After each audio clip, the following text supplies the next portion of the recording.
Hello दोस्तों, कैसे हैं आप लोग। आशा करते हैं कि आप लोग तंदुरुस्त होंगे, मस्त होंगे। और खैर जो भी हो, आज मैं आपको टेंस के कितने प्रकार हैं, प्रेजेंट इंडेफिनिट क्या होता है, इसका हम लोग क्लास लेंगे आज।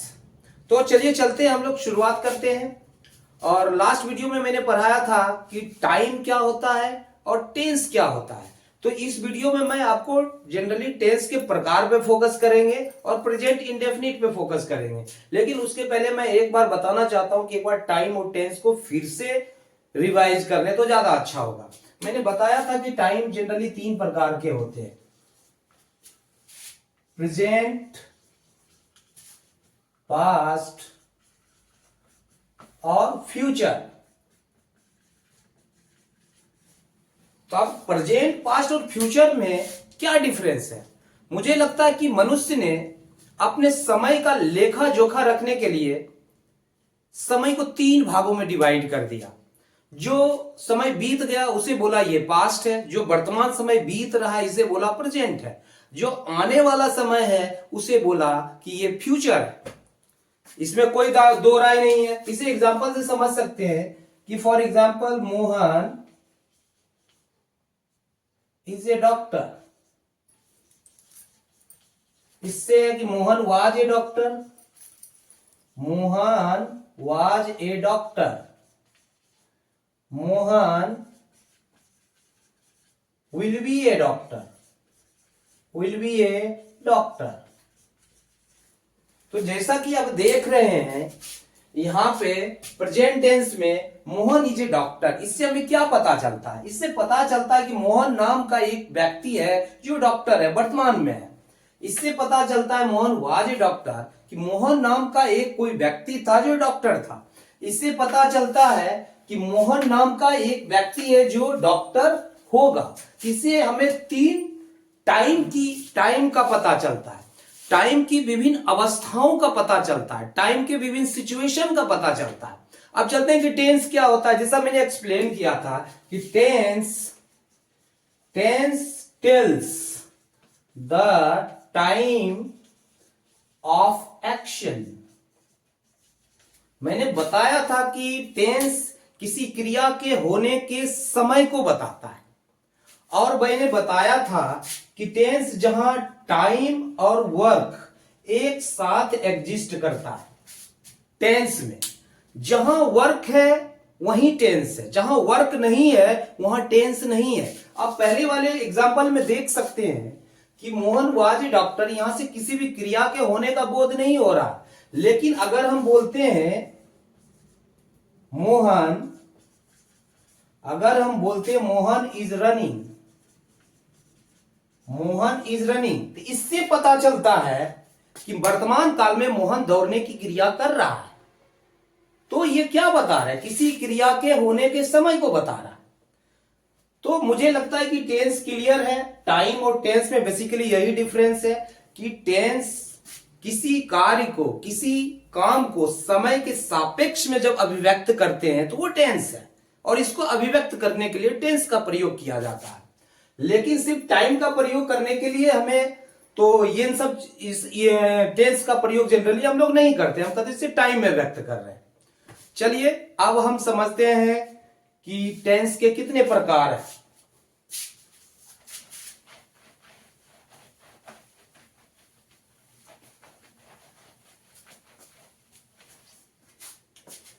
टेंस के मुख्यतः तीन प्रकार हैं।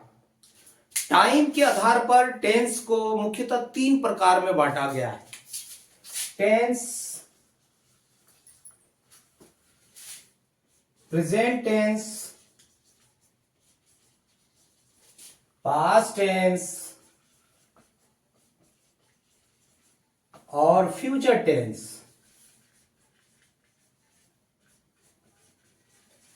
टाइम के आधार पर टेंस को तीन पार्ट में डिवाइड किया गया, प्रेजेंट टेंस, पास्ट टेंस और फ्यूचर टेंस। फर्दर हर टेंस को, प्रेजेंट टेंस, पास्ट टेंस और फ्यूचर टेंस को भी चार पार्ट में डिवाइड किया गया है। इसको भी चार पार्ट में डिवाइड किया गया है, इसे भी चार पार्ट में डिवाइड किया गया है और इसे भी चार पार्ट में डिवाइड किया गया है। जैसा कि मैंने बताया, टेंस को टाइम के आधार पर 3 पार्ट में डिवाइड किया गया है। तब इन प्रेजेंट और पास्ट और फ्यूचर को फिर किस आधार पे 4 पार्ट में डिवाइड किया गया, चलिए जानते हैं। आप देखते रहिए, बिल्कुल समझ में आएगा आपको। जैसे इसे 4 पार्ट में क्या क्या डिवाइड किया गया, इन definite, continuous, perfect, perfect continuous,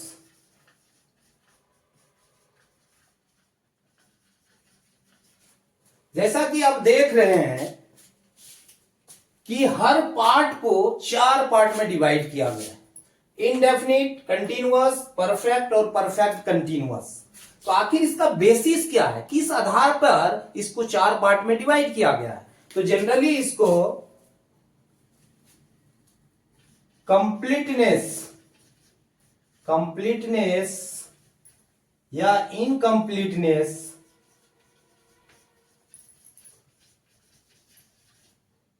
या इसे ये भी कह सकते हैं फिनिश्ड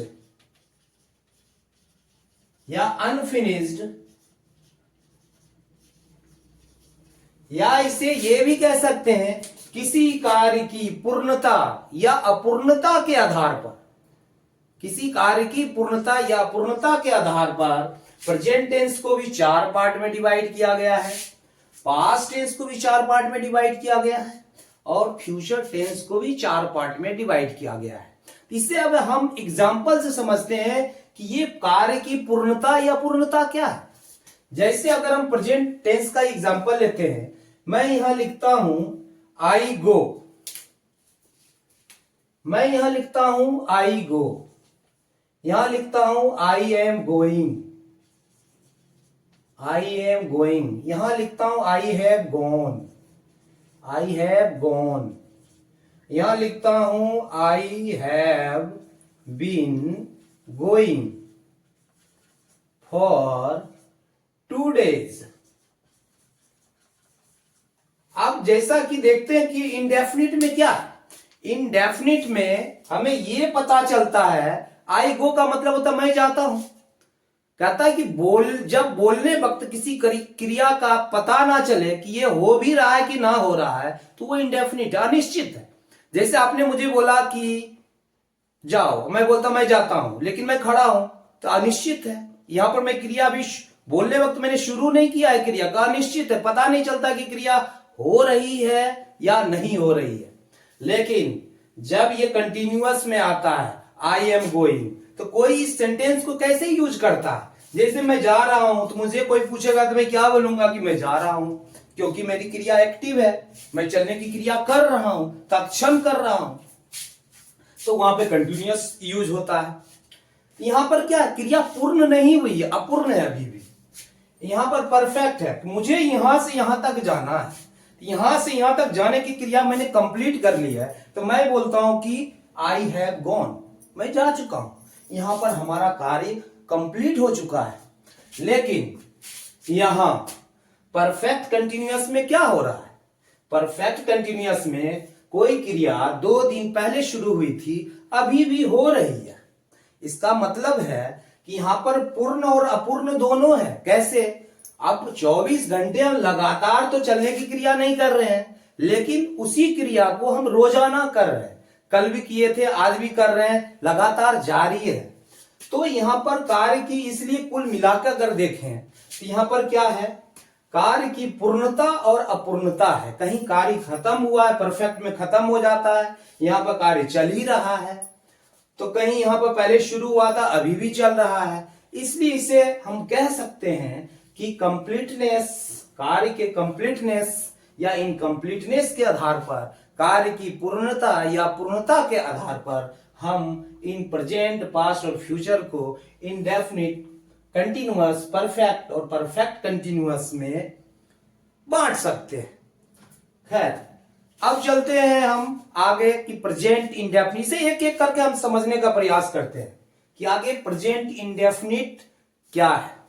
चलते हैं आगे, प्रेजेंट इंडेफिनिट के बारे में हम लोग समझते हैं। आप लोग बिल्कुल गौर से बैठे रहेंगे तो बिल्कुल समझ में आएगा, खासकर जो बिगिनर्स हैं, जिनको बिल्कुल एबीसीडी का ज्ञान नहीं है।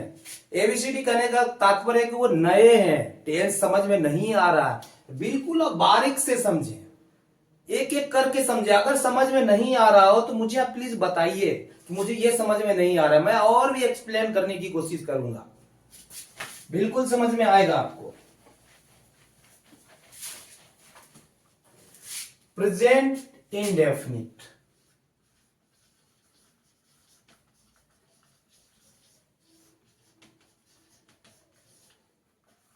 प्रेजेंट इंडेफिनिट को सिंपल प्रेजेंट भी कहा जाता है, इसे हम सिंपल प्रेजेंट भी कहते हैं, सिंपल प्रेजेंट, इसे सिंपल प्रेजेंट भी कहा जाता है। तो इसका बेसिक स्ट्रक्चर क्या होता है? इसका होता है कि सब्जेक्ट प्लस V1 या V5 plus object plus other.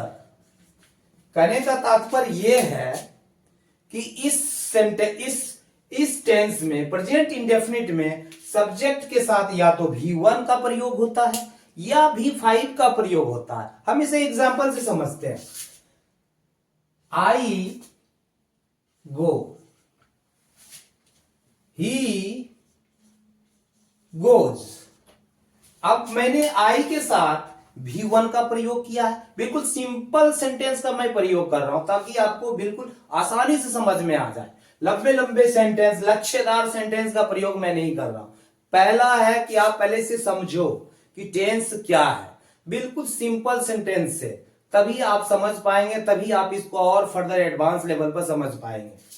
तो आई गो, मैंने यहां पर V1 को इस्तेमाल किया है और यहां मैंने V5 को इस्तेमाल किया है। तो इसका रूल है, इसका रूल क्या कहता है? इसका रूल कहता है कि प्रेजेंट इंडेफिनिट में सिंगुलर नंबर के साथ वर्ब के साथ एस या ई एस का प्रयोग करते हैं। क्या करते हैं? एस या ई एस का प्रयोग करते हैं। अब इसे हम और भी दूसरे तरीके से समझते हैं हिंदी में कि जिस वाक्य के अंत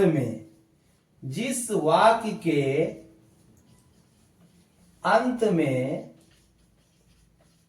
ता है, ती है, ते हैं, रहे, ऐसे सेंटेंस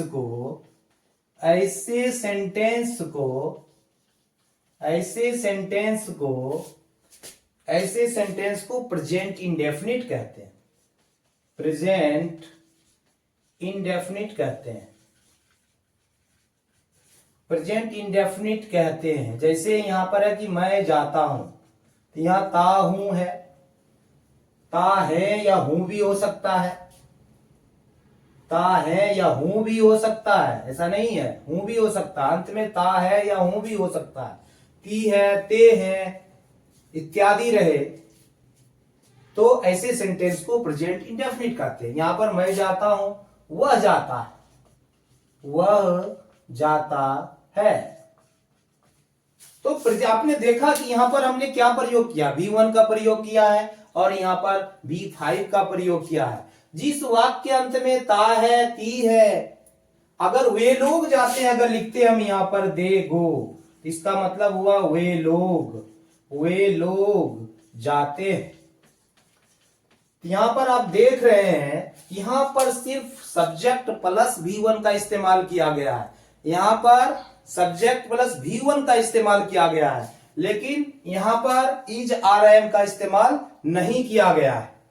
तो हम कह सकते हैं इसका रूल क्या है कि प्रेजेंट इंडेफिनिट टेंस में, प्रेजेंट आप इसको लिख सकते हैं, प्रेजेंट इंडेफिनिट टेंस में, प्रेजेंट इंडेफिनिट टेंस में इज आर एम का प्रयोग नहीं होता है,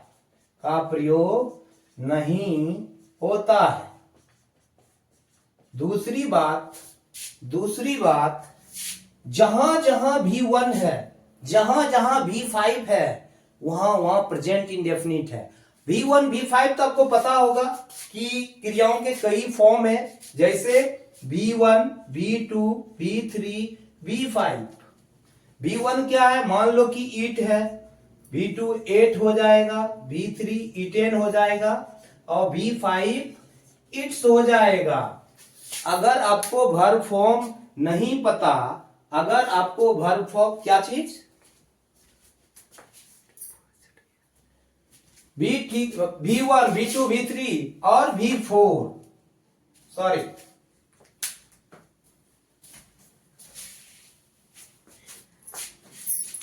V4 और V5 इट्स। अगर आपको वर्ब फॉर्म का ज्ञान नहीं होगा तो फिर आपको टेंस समझने में बहुत परेशानी होगी।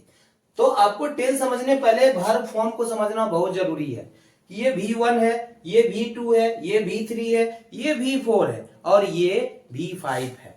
वर्ब के साथ V5 यहां पर है कि सिंपल प्रेजेंट, प्रेजेंट इंडेफिनिट भी कहते हैं, subject plus V1 plus V5।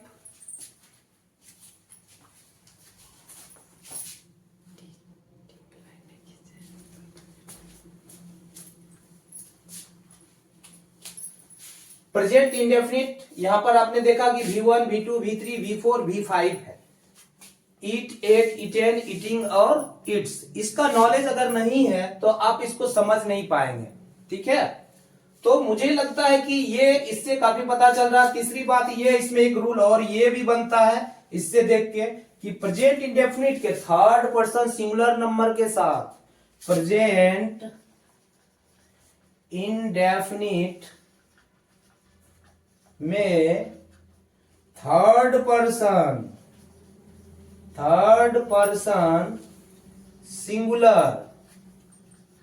Singular number के सब्जेक्ट के साथ वर्ब में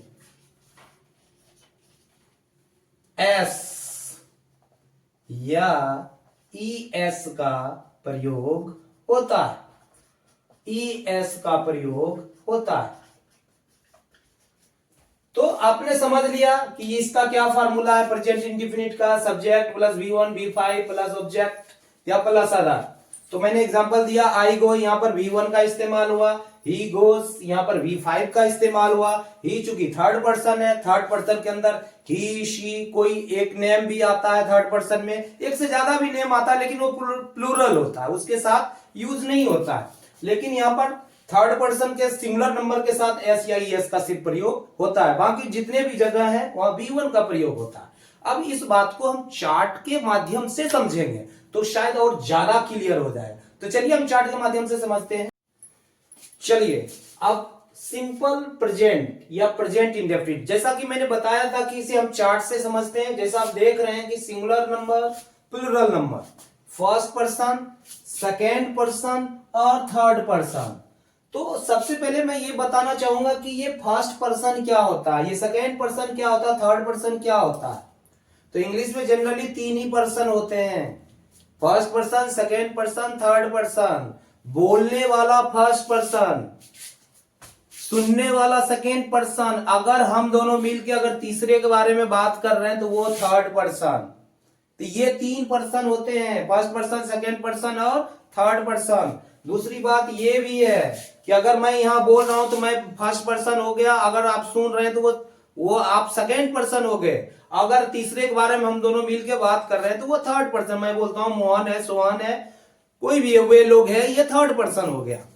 तो चलिए एक बात और समझना है यहां पर कि आई के साथ यहां पर V1, वी के साथ यू, दे, एक से ज्यादा नाम के साथ V1 का प्रयोग हो रहा है और ही, सी, एक नाम के साथ क्या प्रयोग हो रहा है, V5 का प्रयोग हो रहा है।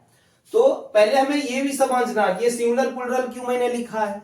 तो जैसा कि आप जानते हैं कि प्रोनाउन सिंगुलर भी होता है और प्लूरल भी होता है। अगर मैं यहां पर अकेला बोल रहा हूं तो बोलने वाला फर्स्ट पर्सन है, तो मैं अकेला हूं तो सिंगुलर है। अगर हम एक से ज्यादा लोग मिलके अगर बोलते तो हम बोलते कि वी, हम लोग बोल रहे हैं, मतलब वी हम इस्तेमाल करते हैं, तो इसलिए सिंगुलर है और प्लूरल है। वैसे यू को हम सिंगुलर की तरह, यू को सिंगुलर की तरह भी इस्तेमाल किया जाता है और प्लूरल की भी तरह इस्तेमाल किया जाता है। ही तो सिंगुलर में है, सी सिंगुलर में है, तो इससे हमें क्या पता चलता है कि प्रेजेंट इंडेफिनिट के सिंगुलर नंबर थर्ड पर्सन के सब्जेक्ट के साथ जो वर्ब का प्रयोग होता है उसमें एस या ईएस का प्रयोग होता है। अगर यहां पर गो होता तो गोज हो जाता, लेकिन यहाँ इट्स है, इसमें सिर्फ एस लगाना, जहां ओ रहता है वहां ईएस लगता है, जहां सी एच रहता है वहां ईएस, वहां पर भी ईएस लगता है। खैर, तो ये आपको समझ में आ गया कि प्रेजेंट इंडेफिनिट के सिंगुलर नंबर थर्ड पर्सन में सिर्फ V1 का प्रयोग होता है। एक से ज्यादा नाम होते हैं, थर्ड पर्सन तो होते हैं लेकिन वो प्लूरल में होते हैं, उसके साथ एस या ईएस का प्रयोग वर्ब के साथ नहीं होता है।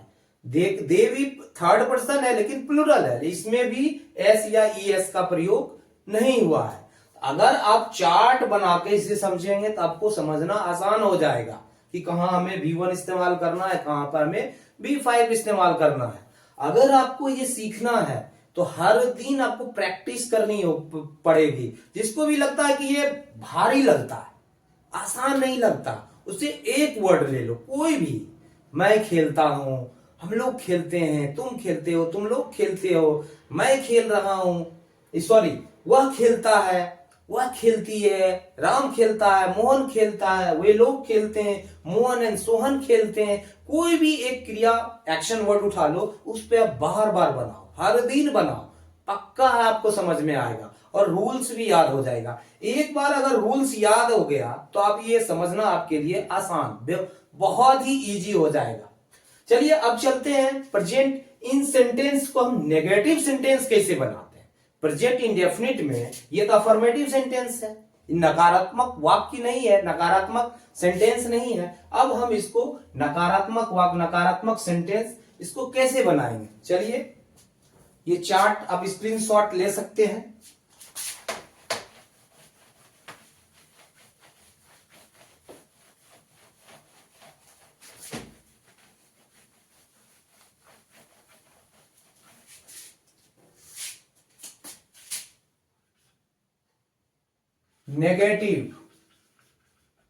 Negative sentence of present indefinite, present indefinite, negative sentence of present indefinite. तो इसका फार्मूला होता है जनरली सब्जेक्ट प्लस डू या does plus not plus V1 plus object plus other. तो हमने बोला कि हम ये नहीं लिखते हैं क्योंकि सिंपल सेंटेंस बनाना है आपके लिए, बिल्कुल आसान समझने में लगे, ज्यादा लेंदी नहीं बनाना चाहते हैं। खैर, एस फॉर सब्जेक्ट, यहां पर डू डज। नेगेटिव बनाने के लिए हम प्रेजेंट इंडेफिनिट में डू और डज का इस्तेमाल करते हैं या इस्तेमाल किया जाता है। डज का इस्तेमाल हम कहां करते हैं, वही थर्ड पर्सन सिंगुलर नंबर के साथ, जहां जहां वर्ब के साथ एस या ईएस का प्रयोग होता है वहां डज का प्रयोग होता है। हम इसे एग्जांपल से समझते हैं तो और ज्यादा क्लियर हो जाएगा। जैसे I do not eat, I do not eat, he does not eat, मैं नहीं जाता हूं, मैं नहीं जाता हूं। यहां है कि वह नहीं जाता है, वह नहीं जाता है। इस सेंटेंस से आपको पता चल गया होगा कि आई के साथ हमने डू नॉट का प्रयोग किया है और ये ही चूंकि थर्ड पर्सन है, उसी प्रकार सी डज नॉट होगा। उसी प्रकार से अगर एक नाम रहेगा, मोहन डज नॉट गो होगा, सॉरी मैं नहीं खाता, मैं नहीं खाता हूं, वह नहीं खाता है। वो कभी कभी धारा प्रवाह में लिखते लिखते हो जाता है, कोई बात नहीं। अगर कहीं मिस्टेक हो जाए तो प्लीज बता देना, उसे सुधार कर दूंगा। आई डू नॉट ईट, मैं नहीं खाता हूं। ही डज नॉट ईट, वह नहीं खाता। तो जहां जहां थर्ड पर्सन सिंगुलर नंबर है उसे नेगेटिव बनाने के लिए हम डज का प्रयोग करते हैं, क्योंकि पहले यहाँ एस लगाना पड़ता है अफर्मेटिव सेंटेंस में, लेकिन वही एस इधर आ जाता है। तो ये डू जो हम हेल्प लेते हैं तो ये इसके साथ वो आ जाता है, शिफ्ट हो जाता है। तो फिर यहां पर हम सिर्फ V1 का इस्तेमाल करते हैं। तो ये है सिंपल फार्मूला है इसे नेगेटिव बनाने के लिए। इसका भी प्रयास आप लगातार कीजिए। मैं खाता हूं, मैं नहीं खाता हूं, इस तरीके से। हम लोग खाते हैं, हम लोग नहीं खाते। मैं खेलता हूं, मैं नहीं खेलता हूं। हम लोग खेलते हैं, हम लोग नहीं खेलते। इस तरीके से आप लगातार हर दिन प्रैक्टिस करोगे तो आसान हो जाएगा। चलिए अब चलते हैं हम लोग इंट्रोगेटिव सेंटेंस के ऊपर कि इंट्रोगेटिव सेंटेंस कैसे बनाते हैं।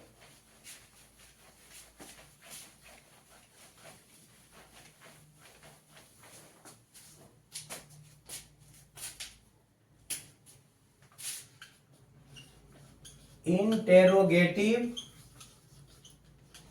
Sentence of present indefinite.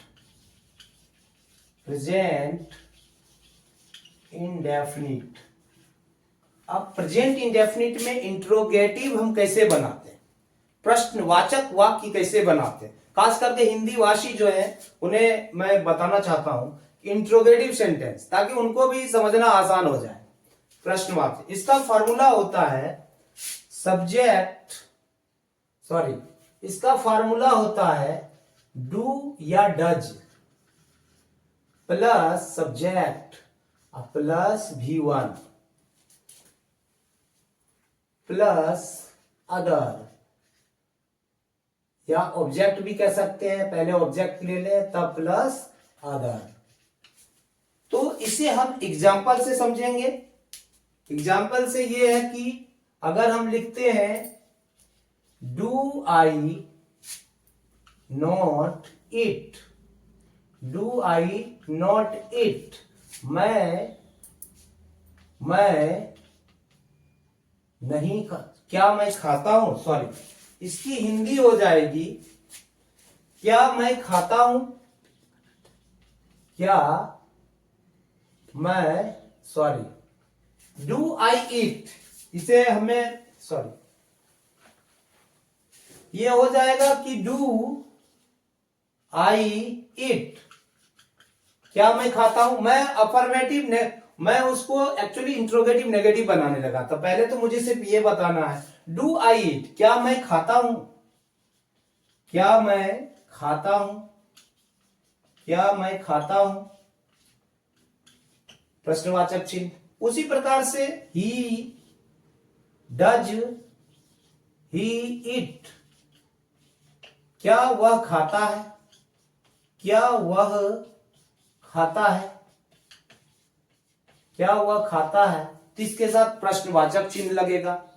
तो आपने देखा कि प्रेजेंट इंडेफिनिट में हम किसी सेंटेंस, इस प्रेजेंट इंडेफिनिट में जो सेंटेंस होते हैं उसे प्रश्नवाचक कैसे बनाया जाता है, उसे इंट्रोगेटिव कैसे बनाया जाता है। जैसा आपने देखा पहले वाले वाक्य में कि हमने डू का इस्तेमाल किया था, डज का इस्तेमाल किया गया था नॉट से पहले, लेकिन यहां पर चूंकि ये नेगेटिव नहीं है तो हम नॉट नहीं लगाए हैं, तो डू को पहले ले लिया जाता है। चूंकि इसके साथ इज आर एम का प्रयोग नहीं किया जाता है प्रेजेंट इंडेफिनिट में, तो हम किसका सहारा लें इंट्रोगेटिव बनाने के लिए, तो हम डू या डज का सहारा लेते हैं। डू या डज की हेल्प से हम इसे इंट्रोगेटिव बनाते हैं। तो इसको भी आप समझ सकते हैं, डू आई ईट, क्या मैं खाता हूं, डू वी ईट, क्या हम लोग खाते हैं, डू यू ईट, क्या तुम खाते हो, डू यू ईट, क्या तुम लोग खाते हो, डज ही ईट, क्या वह खाता है, डज सी ईट, क्या वह खाती है,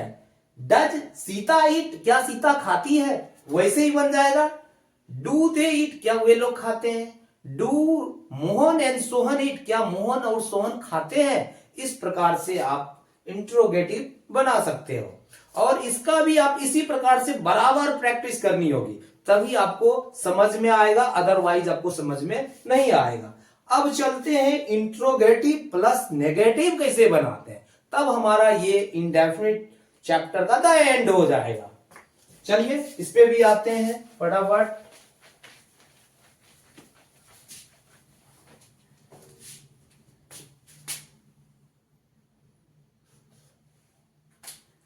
प्रेजेंट